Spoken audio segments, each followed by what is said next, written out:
A lot of people associate the end of the Civil War occurring at Appomattox Courthouse. The actual last battle of the Civil War, though, occurred in Columbus, Georgia, where I am today, and where it's about 150 degrees. And since I'm always looking for people who are smarter than me to kind of help me out, I've got Robert. Hey everybody. From Sidestep Adventures. Anyway, he is a pretty commanding knowledge of everything that went on in this area. So we're gonna check out some pretty cool stories that happened with the very last battle of the Civil War and an interesting figure that arose out of that.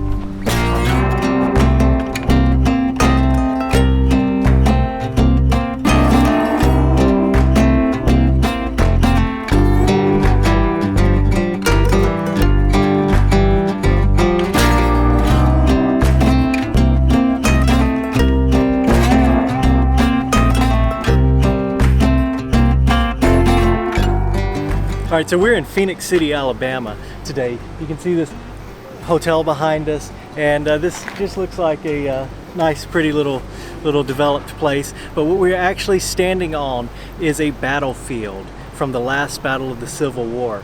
We're standing on the 14th Street Bridge, which is now a pedestrian bridge that leads from Phoenix City, Alabama, which was known as Girard back then, over to Columbus, Georgia. And this is, like I said, the battlefield of the last battle of the Civil War. All right, so we're walking across the 14th Street Bridge right now, and we've actually already entered into Georgia. Now, of course, this bridge is much newer than the bridge that was here during the last battle of the Civil War. And what's interesting is there were actually 3 bridges leading into Columbus from Alabama. The Confederate Army that was here to defend Columbus knew the Union Army was coming from Alabama to come and destroy Columbus. And their attempts to defend Columbus, one of their attempts to defend Columbus was destroying the other bridges that led into Columbus, like the Dillingham Street Bridge was set ablaze, so the Union Army would be kind of funneled through one bridge over here into Columbus, where the last battle of the Civil War would take place. Now, we are almost across the bridge here going into Columbus. And one thing that's pretty interesting about the city of Columbus is that during the Civil War era, this city was filled with textile mills. As a matter of fact, it was considered kind of the hub of the textile industry for the Confederacy. Well, this is the Chattahoochee River right here. And if you'll look, you might notice this walled structure. Well, this was kind of not really a dam, but something to divert water right through this channel right here to provide water power for the mills. Yeah, I thought that was kind of interesting.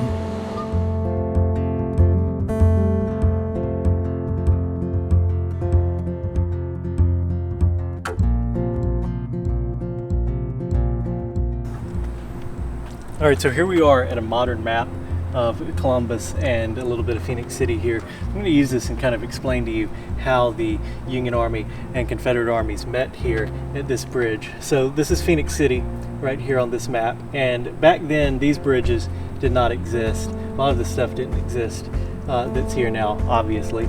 And so it was just the Dillingham Street Bridge and the 14th Street Bridge here. So General Cobb, who was assigned to defend Columbus from the approaching Union Army, which is Wilson's Raiders, he set up defenses over here in Phoenix City guarding these 2 bridges. But the plan was that if his defenses fell, they would burn the bridges and be able to keep the Confederate Army, the Union Army, from advancing into Columbus. The Union Army met minimum resistance at the Dillingham Street Bridge here, and I believe it was General Wilson that said he was going to be able to take Columbus without firing a single shot. But what he didn't know is it was a bit of a trap that was set up. Dillingham Street Bridge, which was a covered bridge, back at that time, of course, a wooden bridge, and both of these bridges were designed by notable bridge builder Horace King, by the way, which is pretty interesting to note. So the Dillingham Street Bridge had been filled with burlap sacks of cotton, I believe, that were soaked in some sort of fuel. So when the Union Army attempted to across that bridge, the Confederate Army lit it ablaze and burned the Dillingham Street Bridge, thus funneling the Army onto just one bridge, the 14th Street Bridge, right here, which is where the last battle took place. Now, the battle raged overnight, and unfortunately, for the Confederate Army, their plans of funneling in the Union Army didn't quite go as planned, as the battle happening at night got confusing with both armies on one bridge.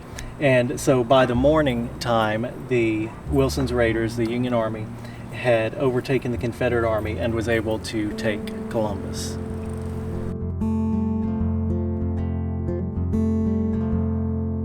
Now, real quick before we go back across the bridge into Alabama, something interesting that Robert told me is there was a family here by the name of Mott. And a lot of people think that all Southerners were Confederates. Well, that's not 100% true. The Motts were actually Unionists and flew the American flag throughout the Civil War. And here's their house, right here on the riverfront. So whenever the Union troops made it across the bridge, well, the Motts were here to welcome them with open arms. Yeah, kind of cool. Now, as you saw, all that's left of the Mott house is the front facade. This is what it looked like up until about 10 years ago. So unfortunately, we lost this historic structure. And then there's a picture of Randolph Mott, who was the Unionist here.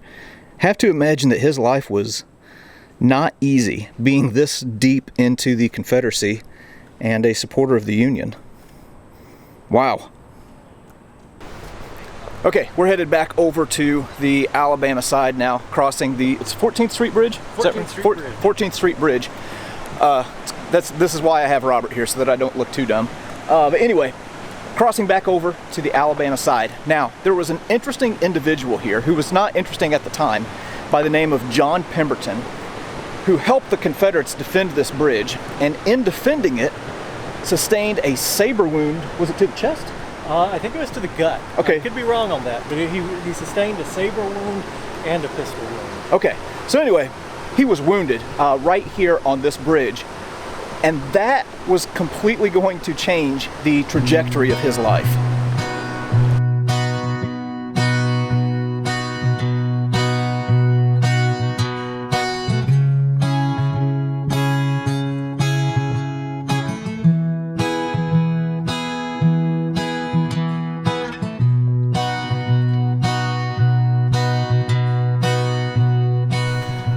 Now, after the war and the loss of the Confederacy, John Pemberton became a pharmacist right here in Columbus, Georgia, and really suffered a lot from the wounds that he sustained at the Battle of Columbus, and that led to him becoming a morphine addict.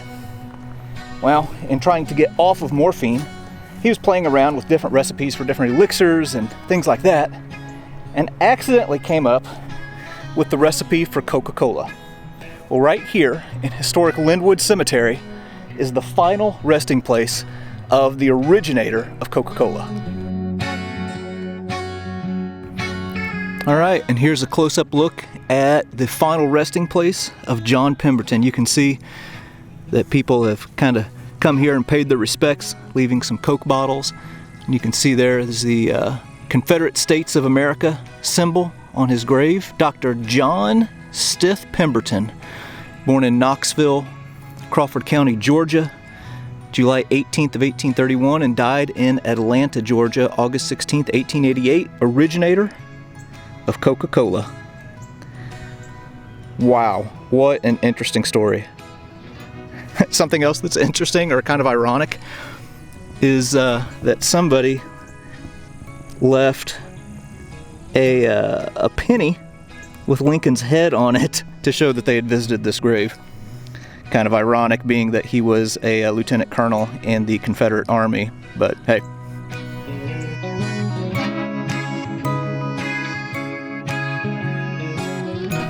All right, well, that was the story of John Pemberton, Confederate officer, morphine addict, and originator of the Coca-Cola soft drink that is literally known across the world now. Very, very interesting. Now, I don't tell people to subscribe to my own channel, but I will tell you to subscribe to Sidestep Adventures. I had a good time today hanging out with Robert. His channel, I'm not kidding, has stuff on it that you won't find anywhere else on the internet. Kind of fills in some of the cracks of history that are pretty unknown. But anyway, we're off to the next place. I appreciate it too, guys. I had a blast today. I hope y'all enjoyed my input, and subscribe to his channel. All right.